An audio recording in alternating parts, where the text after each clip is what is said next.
त्र्यंबकं यजामहे सुगंधिं पुष्टिवर्धनम् ऊर्वारुकमिव बन्धनान् मृत्योर्मुक्षीयमामृतात्।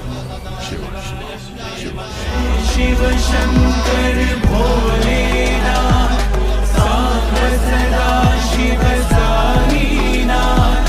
जय शिव शंकर भोलेनाथ सांब सदा शिव साईनाथ।